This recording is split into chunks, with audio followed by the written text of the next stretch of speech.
I believe everybody's here to do something great with their lives. Most people don't, unfortunately, figure it out in time. I got lucky when I was 17, ended up diagnosed with ADHD when I was 11, got put on medication at a young age, believed that there was something, I was broken. I literally thought my brain didn't work like everybody else's because that's what they told me. And ended up getting introduced to drugs when I was 13 and just kind of went into breaking the law and became an addict. And I ended up in jail twice by the time I was 17. And my life changed in a high-speed chase where I had a handgun sitting next to me in a backpack. I say this often on social media. My work ethic is a byproduct of my gratitude. And anybody listening, I would encourage them to consider that, is that if you truly are grateful for what you have, even if it's not a lot today, you should honor that by showing up and doing your best work. And that's like, if anybody spends enough time with me, they would just see that. Like, that's just how I operate. Welcome to In Search of Excellence, where we meet entrepreneurs, CEOs, entertainers, athletes, motivational speakers, and trailblazers of excellence with incredible stories from all walks of life. My name is Randall Kaplan. I'm a serial entrepreneur, venture capitalist, and the host of In Search of Excellence, which I started to motivate and inspire us to achieve excellence in all areas of our lives. My guest today is Dan Martell. Dan is a serial entrepreneur, angel investor, coach, and motivational speaker. He has started 5 companies and sold 3 of them, has invested in more than 65 software companies. He is also the author of the best-selling book, Buy Back Your Time, and has a top 20 podcast called The Growth Stacking Show. Dan, thanks for being here. Welcome to In Search of Excellence. It's an honor. Wow. I got to bring you with me anytime I got to do something, because that was the best intro ever. And what's neat is top 20 podcasts, yes, but just happened a couple days ago, top 20 book in the world. So Buy Back Your Time is number 18 right now. That's amazing. Bananas for nonfiction, not even business. That's amazing. I don't know how this is happening. Like, I grew up in a little town in Eastern Canada, so this is pretty gnarly. Right. So you were born in Moncton. Yeah. British Columbia. The town of monks. And you were the second of 4 kids, 2 brothers and a sister. Yeah. Your mom was an alcoholic, and your dad was a sales guy who was gone most of the time. Tell us about your parents and what they were like and the kind of influence they had on you before all the stuff happened. Yeah. It's funny because my dad is my hero. I call him almost every other day. My mom, we talk often, but she's kept quite busy. If you met the family today, and we travel together often. We just, a month ago, we were all skiing, 18 of us under one roof. Nobody would assume that family grew up in the kind of situation we did. And there's no way to explain it other than the testament of, I believe everybody's here to do something great with their lives. Most people don't, unfortunately, figure it out in time.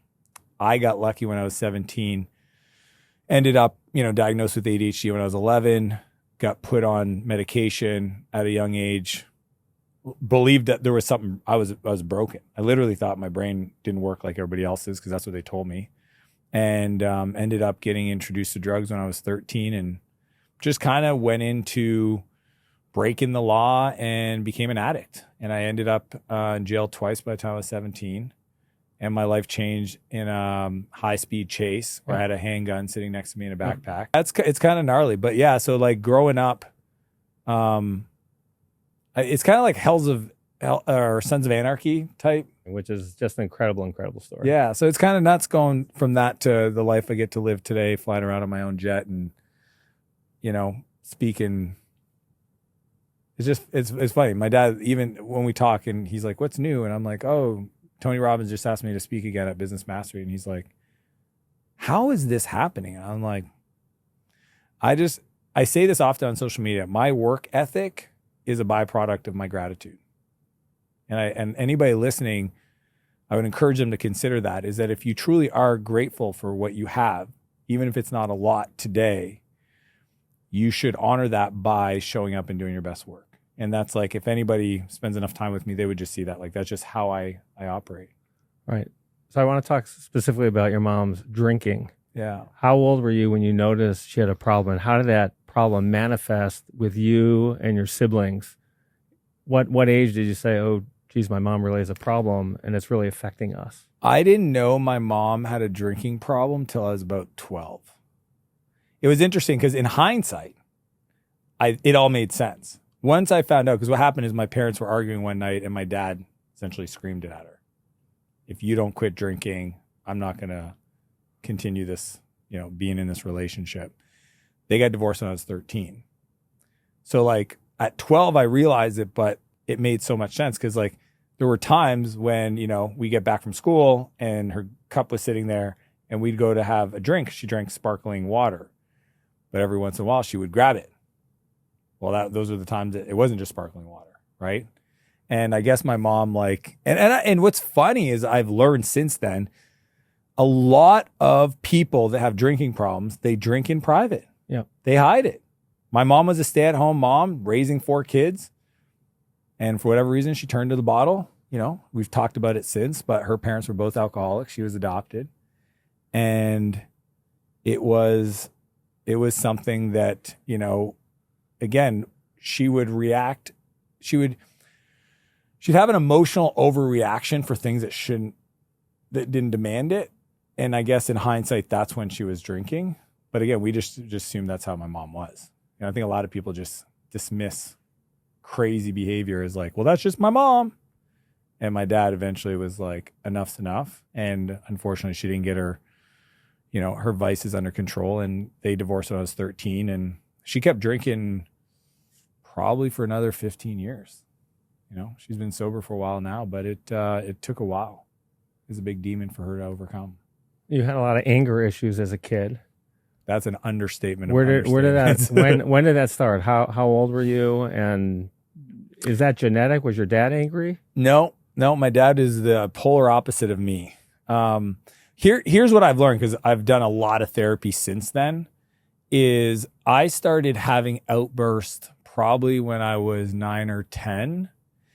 And it wasn't till I was probably 15 that I, in one of my therapy sessions, one of this therapist asked, like, why do you think you get angry? And it clicked. Like there was I still remember there's this moment where the question was asked and I blurted out because my dad would show up. And I realized that a large part of the reason I would act that way, because there's being angry, and then there was what would happen to me, which is I would see red, and it would be all options were possible. If I wanted to throw something down the stairs, I threw it. I'm talking like big things, right? If there was holes to be made in the wall, the holes were made. If it was, fighting with my brothers, that's what we did. And it occurred to me at 15 that I did that because in those moments, my mom would have to call my dad to come home. And it didn't matter if he was 2 hours away in another city. He was traveled a lot for his work. He would get in the car and have to drive home. At some point, your behavioral problems, for lack of a better word, became a serious problem. Your mom and dad thought it was too dangerous for you to live in the house. Yeah. So they called the police. And what happened then? What could you possibly be feeling at that exact moment? Do you remember the exact moment where your mom said, I'm going to put yourself back there? What happened? So what would happen is I would get so emotionally flooded that I honestly, I was incoherent.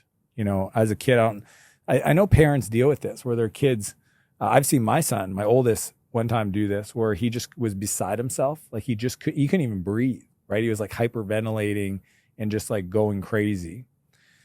And I knew enough in that moment with my son to create the space for him. My dad would try to control me, and it just made it worse. So like when I was a kid, my dad would sit on me, not to hurt me, but literally to stop me from hurting myself. And what happened is when I was about 11 or 12, I think I was 12, I grew. And all of a sudden my dad couldn't hold me down, right? Or I'd wear him out. Literally, he would just, through exhaustion, I could go for hours. And during one of these nights where I kind of was losing it, I started screaming stuff that obviously I'm very ashamed of saying, but I would threaten to burn the house down when everybody was sleeping. And it just got to a point where I think my parents couldn't dismiss it because it felt like a possibility, and they just didn't feel safe having me in the home anymore. So they called the police. And were you handcuffed and put in the back of the car with the... No, when they came, I was pretty civil. Where did you go? So it's interesting because I'll never forget it. The first night I got put in this old Victorian home, and it's essentially, I guess it's kind of like a foster home, but it's a transitionary, because I remember talking to the people that live there, and the situation is they were available to have a child with them, but it was short term. And that was the agreement. So like they were almost like the place that kids would go when they couldn't be at their home, but essentially the system didn't know what to do with them. So I went to this one home for probably 5 nights. Or no, sorry. Yeah, no, I didn't. I went to the crisis center first. So I went to a crisis center for 7 days because it was 24-hour surveillance, because I had threatened to take my life. That was, as soon as you do that, they have to do that for my own safety. Against your will.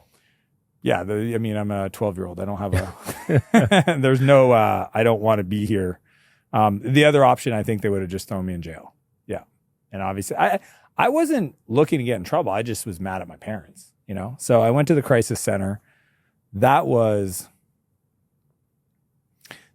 scary. I mean, I'll be honest with you, like being taken out of my home, placed in another home, and it was in a side-by-side duplex.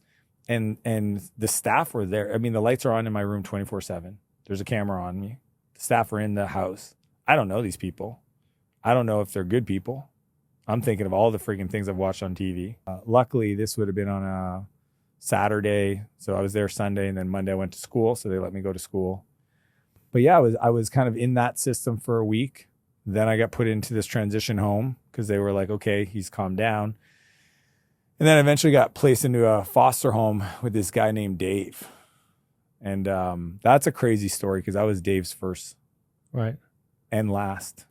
Did you go from group home to group home, or you were just in one home and then you went to Dave? Not at that point, no. I went crisis center, temporary home, and then they found Dave, and I got placed there. So at 13, your parents got divorced. You thought it was your fault, and you started doing drugs at the same time. Did those go hand in hand, or how did the drug use start?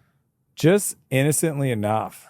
This guy, I was always the youngest in my grade because my birthday's in December. So I think I was in high school or junior high or something. No, I was in high school. They did like grade 9, but everybody else was 14. I'm 13.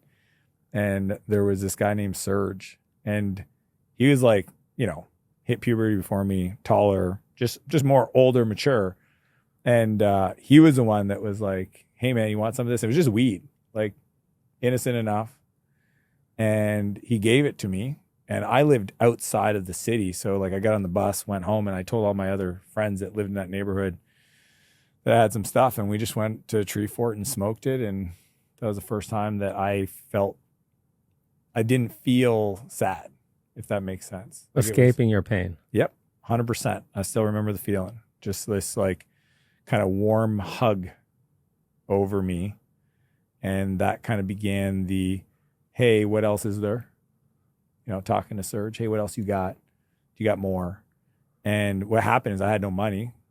So I ended up starting to sell drugs just to pay for my usage. Right. And the first time I got in trouble with the law, outside of getting taken out of my home and put in a group home, was I sold weed to the daughter of the head of the RCMP, which is the police in Canada. Oops. Dude, that was like my dad, he picked me up and he's like, really? And I'm like, I know. And he's like, why? Her name was Melissa. And it was funny because at first I was pissed off because I'm like, A, why didn't she get arrested? She bought weed. Yeah. Nope, she didn't get in trouble. I get arrested. And because her dad was mad at me, which in hindsight, okay, I'm a parent now, I get it. He told the judge, this Judge McKee, I'll never forget his name, throw the book at him. And I ended up getting 6 weeks in prison for selling $15 worth of weed. Like, and you were 13 or 14? No, at that point, I think I was 15. Like 14, 15. Yeah. So it took a while because essentially like I got arrested, then I got put on probation, and then how well are you going to do in school? And then eventually I got sentenced, and he said, oh, we're not going to sentence you now. We're going to wait till the summertime. So I remember I was like, knew that summer when I was 14, 15, that I had to go. And I just worked my butt off in school to try to show good to the judge, and he still, nope. So let's talk about Dave and your first foster care home. I love Dave. My grandmother was raised in foster care in Detroit, had a crazy life, went from home to home. I don't know if it worked or works the same way here, but a lot of foster families get paid, so they don't care about the kids at all. 100%. And my grandmother slept in closets, wasn't allowed to eat, had this crazy story about all these people who treated her like shit, except for one family. Tell us about Dave, and then why you lit the couch on fire. Well, I'll tell you about Dave, and then I want to tell about Ron and Ann, because I've never shared that ever. Okay. That was a different foster home. So I'm 12, okay, and I just got released out of this temporary, youth housing. I get put with Dave. Dave's like, I'm looking back, he's probably like 38 years old, never had kids, and in many ways, I wonder, how did he get approved to have a kid? It's kind of weird. Like, it was just him. And he lived in this house, and he was a professor at the college. And I was his first foster kid. And I remember the first time I went with like the caseworker, and she's like, trying to explain to Dave, like, here's how we work, and these are the numbers you got to call. And then she kind of showed Dave, like, you need to do a house tour and a safety thing and blah, blah, blah. So he like shows me around the house, here's where the fire extinguisher is. Here's where the food is. Here's your room. Is this room okay? He didn't even know, like, again, I'm a 12-year-old boy. He doesn't even know what's normal. That night after my caseworker left, he's like, well, let's go to the grocery store and, we'll get you some food, because I don't know what 12-year-old boys eat. And I convinced him that all I eat was chocolate Pop-Tarts and hot dogs. And he looked at me kind of like, are you serious? And I'm like, yeah, call my mom. Like, she'll tell you that's all I can eat. It's all I've ever eaten. That's what makes me happy. And he's like, okay. And we walked out of there with like $300 worth of chocolate Pop-Tarts and hot dogs. Like, Dave was wacky. Like, I ate 14 Pop-Tarts one time, for sure, easily. Like, I would eat them. I would eat that and then sometimes throw in some hot dogs, right? Pop-Tarts were the best, by the way. They were the best. People I'm still pretty eat sure they're Pop-Tarts? not real food, but Yeah. they were the best. Yeah. And The apple were my favorite, by the way. a great I think because I never was given chocolate, Yeah. I really pushed it, and I said, let's go chocolate, and I OD'd on chocolate. But apple was the best, because some of the apple ones didn't even have the white frosting, right? They were just Yeah. the Pop-Tart. Right. Green box, I remember it very clearly. Delicious stuff. With my Fruit Loops, by the way. You got to hit the Fruit Heck Loops in yeah, the morning. man. Some fake Frosted food Flakes. coloring. But Dave was just a people pleaser. He wasn't trying, like, he didn't know that I needed an adult in my life. He tried to be like a big brother. So, I mean, he's like, what do you want to do this weekend? I'm like, we should go check out the hunting store and see if there's anything we could get to do together. He's like what? I'm like, I don't know, like maybe archery, or, we go there and I'm seeing this slingshot, and I'm like, we should get a slingshot. And he's like, why would we want to get a slingshot? I was like, we could do like practice shooting. And so he bought one. And it's just so funny, because he would just do this all the time. I would get him to buy stuff all the time. I got him to buy me a pellet gun.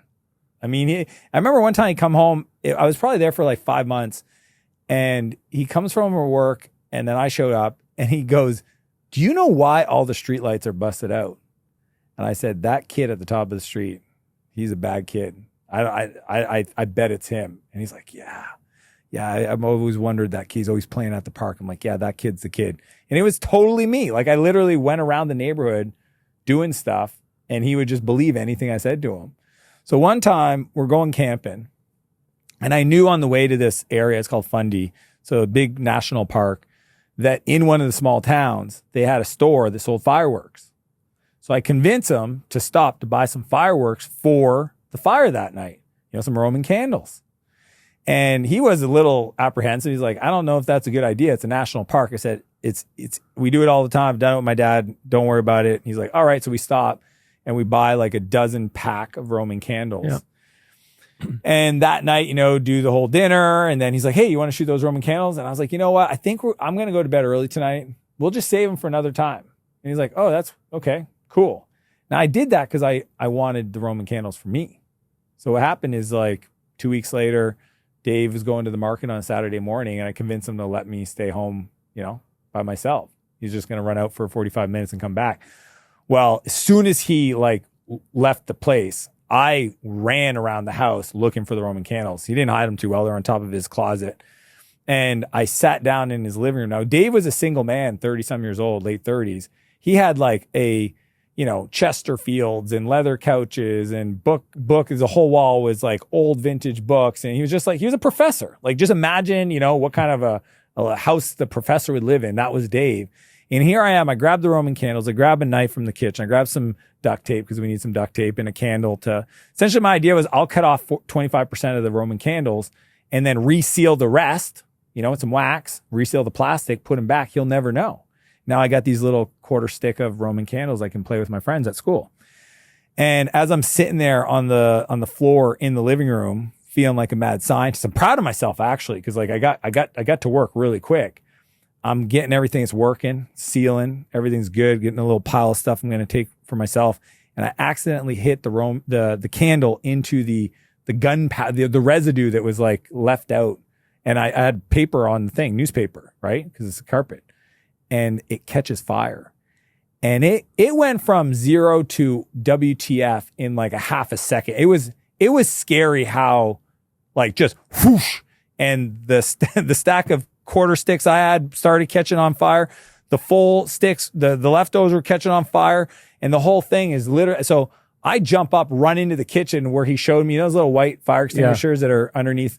I pull that thing out, run to the living room, and it lasted half a second and did nothing. Right. You always wonder if those things really work. We have them all over the house. They don't really work. I don't know what the use case is, but it's not to put out a Roman candle fire. Right. And when I went back with the fire extinguisher, all I see is just green, red, purple fireballs going into the bookshelf, into the couch, and I'm like trying to dodge them.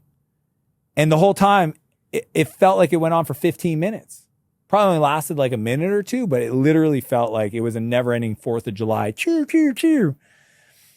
And the fire alarm's going off. And luckily, the fire stopped.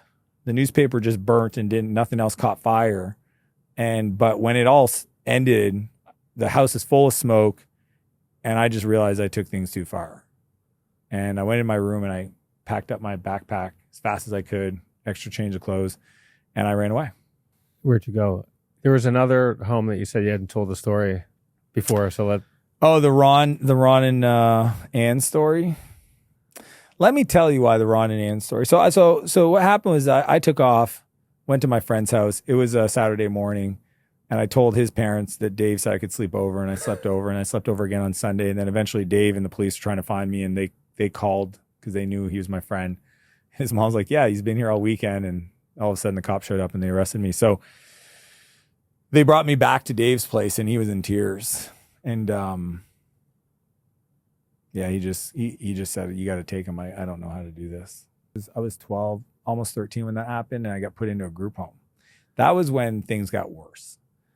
I ended up living as a 12-year-old with 16, 17-year-old young men that had already been to juvenile detention. They were on, some kind of remand, closed, open custody for some crimes, whatever.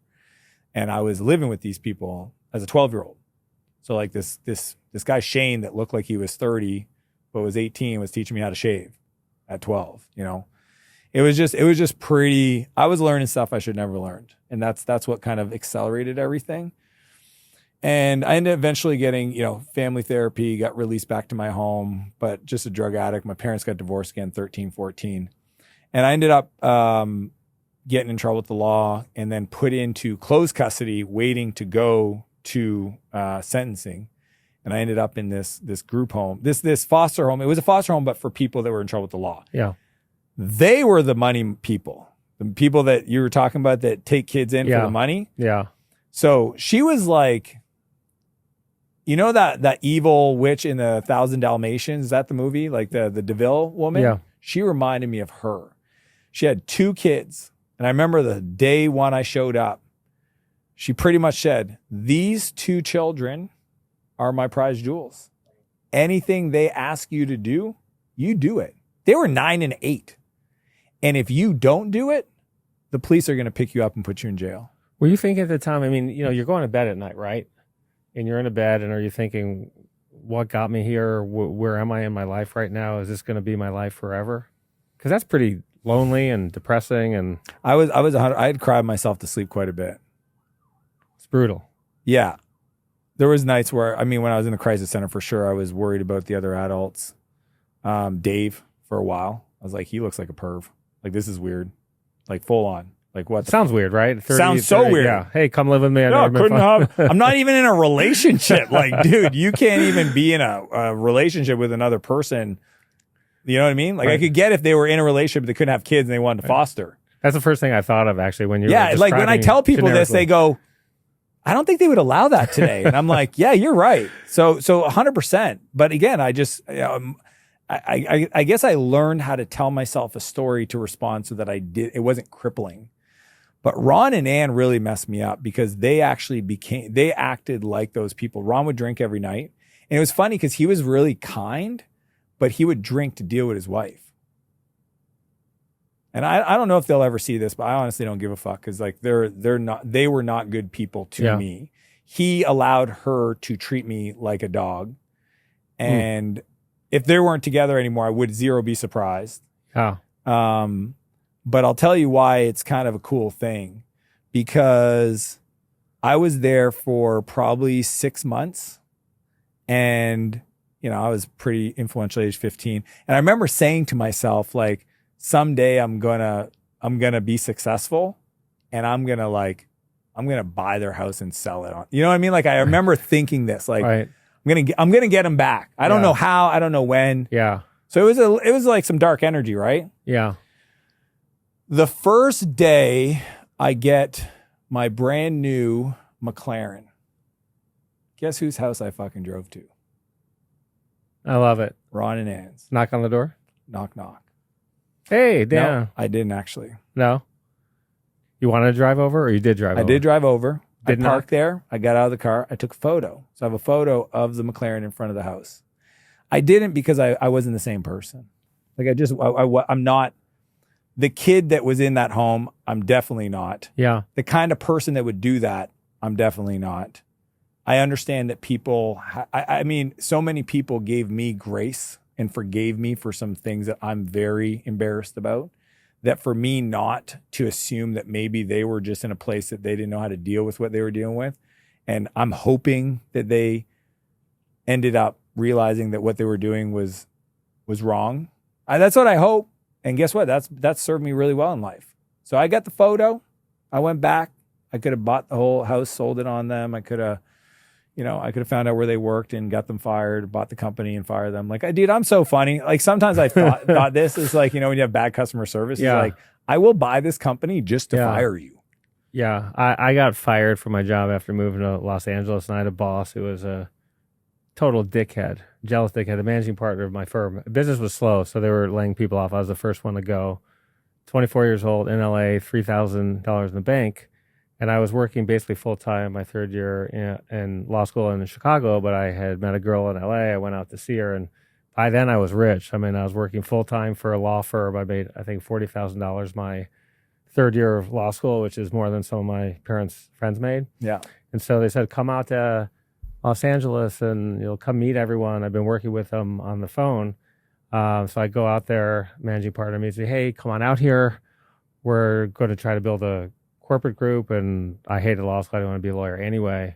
So I get there, and they just brought a 6-year lawyer who did make partner in one of the big firms to help build a corporate practice. The managing partner was going to use all of his contacts. He was a well-known big lawyer. And so I get there, and there really is no work. But one day, managing partner calls me in the office, and he says, hey, Randy, you want my Raiders tickets? I said, yeah. I've been there 2 weeks. And my boss, Jim Bear, I hope you're listening, comes out insecure, says, hey, what's going on? What's happening there?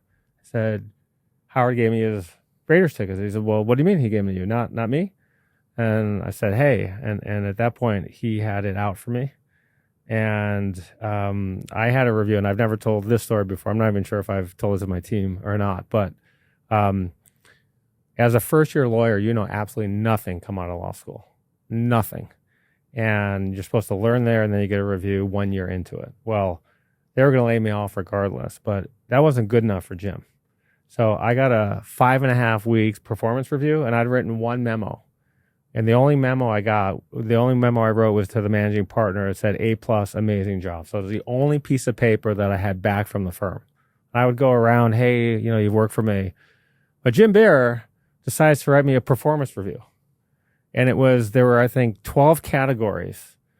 Excellent, good, fair, less than, and whatever the worst ones. Every box was the worst one. Yeah, every box. Here was a guy who didn't like the fact I got Raiders tickets, didn't like my personality, whatever the case he was, very insecure guy. And I thought, okay, that is just so fucked up. And I said, one day when I made all this money, when I could easily afford to buy his house and a house next to him, I said, I'm going to buy a fucking house next door. I'm just going to run the radio all day long and make his life miserable. But I didn't. No. But I did. Here's something funny as well. And, I like to go on hikes by myself to clear my head. And there's a hike by my house, and our company had gone public. This is a crazy story, by the way. Our company had gone public, and we can talk about success and sometimes very hard. You're very lonely, and you don't know what is going on, and you have all these fake friends, and people are really not rooting for you. But I go on this hike, and I swear to God, there's Jim Bear. And he's sitting there and he's waiting for me to come up to him because he could see me coming on the hike. He's 100 yards ahead on the hill. He's waiting for me. Randy. And I just pretended like he wasn't there. He wanted to be my best friend. He knew you hiked that route? What's that? Did he know you hiked that route? No, I hadn't seen the guy. Oh, and he acted like... And then there was a third instance where he had started a law firm. And this guy I knew from Northwestern Law School, he was a couple of years younger than me. He reached out to me. I like to help people. The guy's name was Jeff. Jeff was at a big firm. He leaves to start a firm, comes over for dinner one night, and he knew I had all these portfolio companies, and we were investing, need lawyers for all kinds of stuff. He said, by the way, I'm partners with Jim Bear, and we'd love to pitch you business. Oh, no. Like, are you fucking joking? So I never really called Jim, but I sure hope you're listening. Impact. I sure hope you're listening. But I mean, I think this is like the whole idea is, it's energy, man. It's like you could have bought that house and made his life, but then it's like, what energy are you bringing? Bad Jew, and I just figure, you know what? Whatever happened to Jim, he deserves, and I don't root for people's downfall, right? I want everyone to succeed, and we're going to talk about empathy later in the show, and I've learned as I've gotten older and a little bit more mature that you never know what someone is going through, and so people do treat you like shit. I mean, the foster care stuff is crazy. It is, and you're right. The system is rigged, unfortunately, with people that just want to make income and try to spend the least amount on the children, and that's why I like today. I do a lot of work with foster care, speak to parents, speak to organizations, speak to kids. We do. I mean, it's just it's like a big part of my life. Yeah. That's my thing too. One of the things that I give back to sick kids and foster care. Yeah. But let's move on. You're 15, 16, you're dealing drugs, you're hanging out with motorcycle gangs. So tell us about Sam and his dog. It's kind of nuts. So I've seen a lot of things. I'm assuming this is the story you want me to share. But I was actually at this party with my brother, and these guys were, mid-20s, 30s, and it's the Hells Angels that are, in Canada, we have a lot of Hells Angels, and they kind of run the drug trade.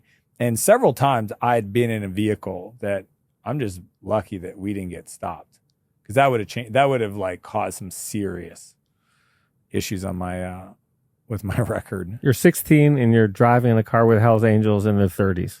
Oh yeah. Yeah, we do runs up to Montreal, so a 10-hour drive. You're working for them, essentially. Yeah, I mean, I was helping them. They gave me access to product. Then I would sell. So I wasn't a big dealer, but I sold enough to 4 or 5 guys to support my habits, pay my bills. I was on the run. At that point, I'd already ended up in jail the first time at 14, 15. This is after I get out. You know, I remember when I was in, I was like, okay, I'm gonna get out. I'm gonna change my friend group. I'm gonna do everything different. I lasted less than 24 hours, like just right back into it. So yeah, I was hanging out with people. I'm at a party. Everybody's high, and this guy, Sam, who owned the house, he was crazy. Like you meet people and you look in their eyes and you know they're crazy. Like unfortunately, that's just mental illness is a thing, right? Yep. And there's just something missing, and that was this guy, and it's probably why everybody like was scared of him, because like he would just be sitting there, all of a sudden pull out a gun and like put it in somebody's face. And we're at a house party in his backyard, and there's like a fire, and there's a bunch of picnic tables around the fire, and me and my brother were sitting on the table, and there's other people there, and all of a sudden Sam comes out and he's holding his dog, and you know he's like kind of like carrying this big like German Shepherd, and he's got a rifle. And we're like, what the heck is this guy doing? Right. But nobody wants to say anything because you don't want the rifle to point at you.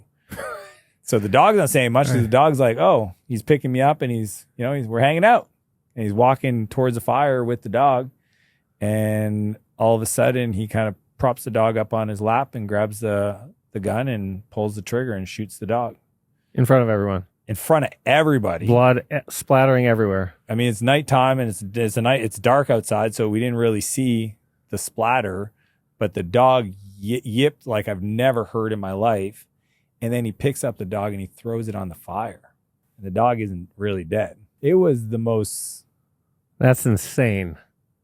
I mean, I would love to say that's the craziest thing I ever saw, but no. What's crazier? I think the time I saw a guy literally sitting just like this, grab his gun and shoot the guy in the leg. But like put the gun, like if you were a little closer, yeah, like literally just nonchalant as if no big deal. Pow, right in the hamstring. Mafia style. Yeah, but it was almost like there wasn't even a reason. Like that's the guy high on drugs. Yeah, just like, I don't know if he didn't like him, or he wanted to scare him, or he meant to shoot next to him.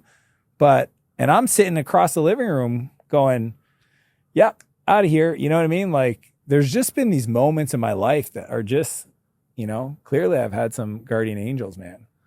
Well, let's talk about a big event that led to you finding yours, which was the high-speed chase. So explain how you're on the run from the cops. You stole a car, and then what happened? Yeah, so I mean, I had, before I stole the car, I actually, again, super ashamed of all this stuff, but I ended up doing a break and enter, and I stole some guns. So the reason I was on the run is because my brother called me, told me not to come home because my mom found the guns, and she called the police.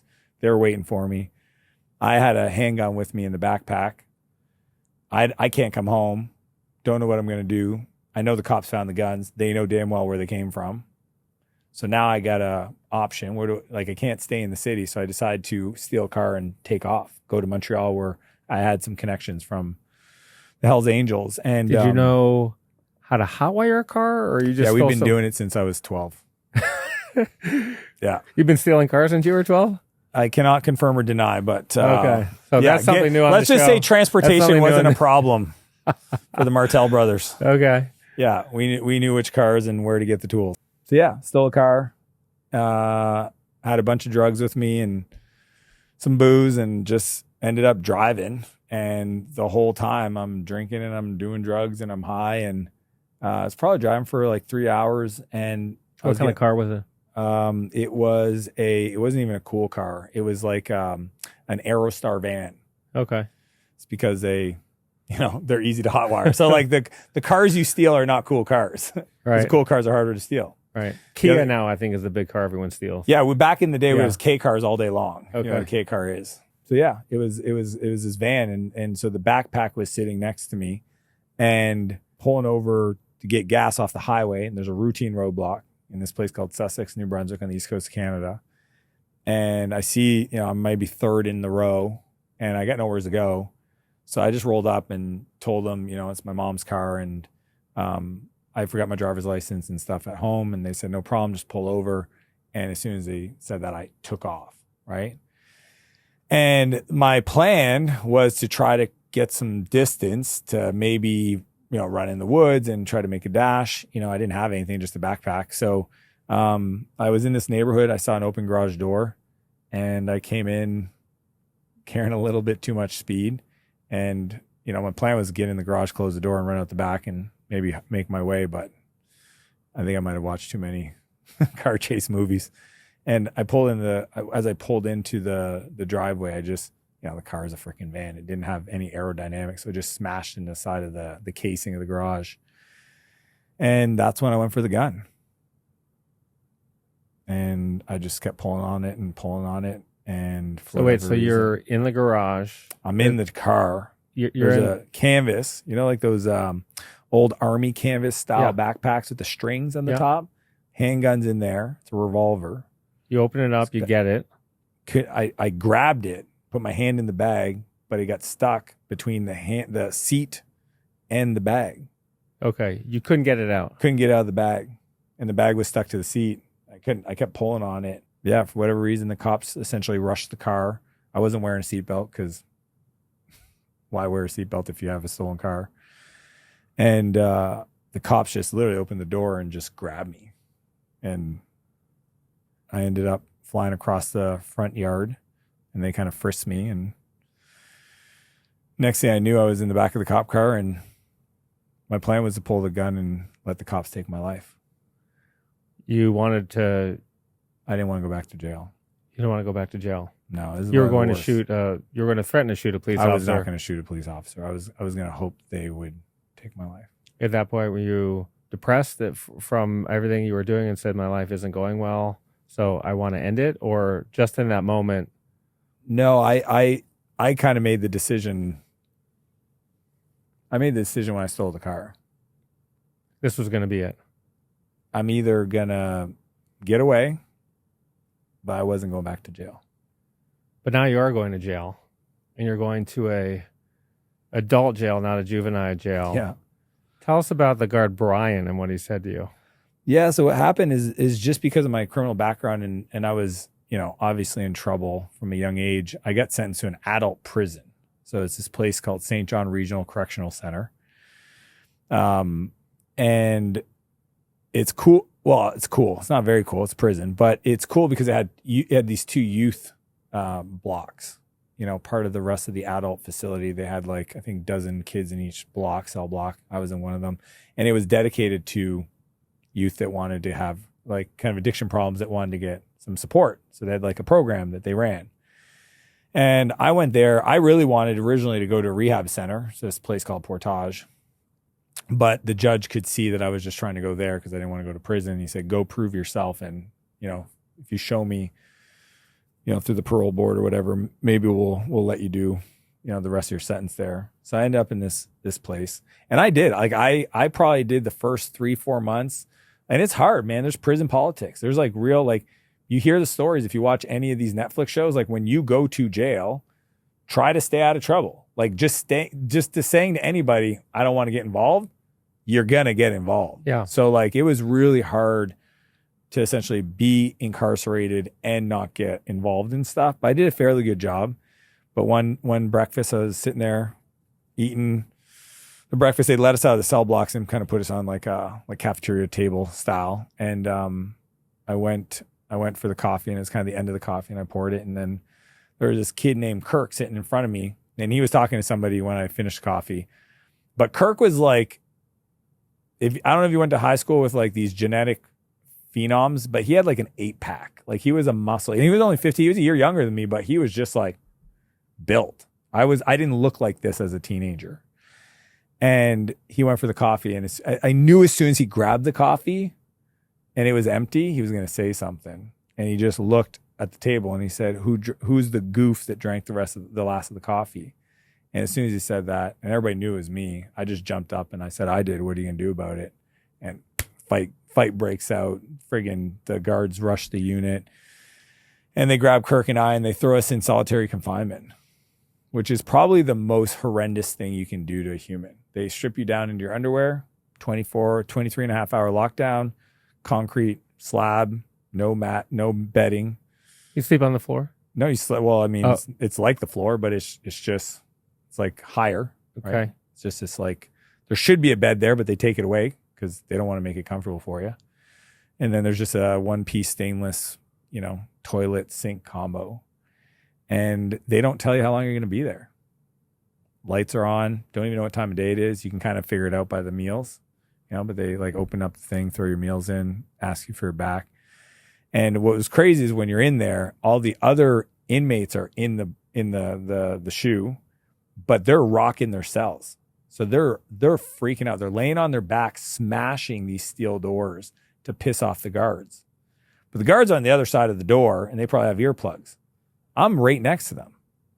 I'm thinking if one of these maniacs end up getting out, like I do not want to be here. You hear what I'm saying? Yeah. And I wasn't sleeping. I'm stressed out. And they would let me out into this like open air area for like open air is in like 10 by 10, brick walls, fence at the top. Like you couldn't get out, but at least you're outside for 30 minutes a day. That was the rule, the max they had to let you out. But I was there for 3 days. On the third day, the door opens and there's a guy standing there named Brian. And Brian was one of the guards that he'd been working there for about a decade. And he's kind of one of those guys, like there's people in your life that, if you respect them, they'll respect you. So Brian didn't talk a lot, but if you didn't mess with him, like if you listened to him, he'd look the other way if you needed an extra dessert, right? Or if you, if he knew you had taken something from the whatever room and, an extra pen that you shouldn't have had. Like he wasn't too strict, but you just had to respect him. If you didn't listen to him, then a lot of those little kind of look the other way stuff went away. So he opened the door and I could just see the face of disappointment on his face. Like he was just not happy and he's just like, come with me. So I walk with him back to the cell block and we actually walk past the door to our unit to the next door, which is the guard unit. And nobody's supposed to be in there. Like this is only for, the guards. And no inmate I don't know of any inmate that's ever been there because we'd always talk about, I wonder what it's like on the other side of that mirror, right? It's a one-way mirror. It's the inside. And he says, come with me. And he opens the door. I didn't know if I was getting jumped. I didn't know if like he was doing this to get me in trouble, to send me to some other place. Like I was just like, but I followed him and he sat me down in the corner back, to the cell block I'd lived in. So I got to see the inside and he sits me in a chair and then pulls up a chair and sits in front of me. And he just says, what are you doing here? And I said, well, what do you mean? He goes, what are you doing in this place? So I stole a car and high-speed chase and guns. And he's like, it was not that. He goes, what are you doing here? I said, well, I got in a fight with Kirk and, they threw us in the hole. And he goes, Dan, he goes, not that. He goes, I want you to hear something. I've watched you for the last 5 months stay out of, the politics and stick to yourself and work on your GED and like just you stay out of stuff, man. He goes, I need you to hear this if nobody's ever told you this, but you don't belong here. And there was just something the way he said that, and I think who he was that made me go, why is he saying this? What is it about? Like he doesn't have to, he's not my caseworker. Like because he'd been working there for a decade, his words planted a seed in me, a belief that I never had my whole life. And maybe other people had said this to me, but he literally said the words, he goes, you're a good kid.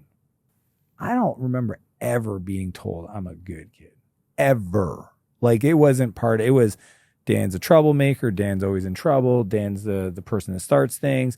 Dan's involved. There's nothing good that can come. Like, you know what I mean? Like all the things you could think about. That's what I heard my whole life. And here was a guy saying, you're a good kid. You don't belong here. You need to get out of here. And it took a while for me to accept it, but that moment shifted everything. And about 6 weeks later, I got released to a rehab center that saved my life. You're listening to part 1 of my amazing interview with Dan Martell. Be sure to tune in next week to my amazing conversation with Dan.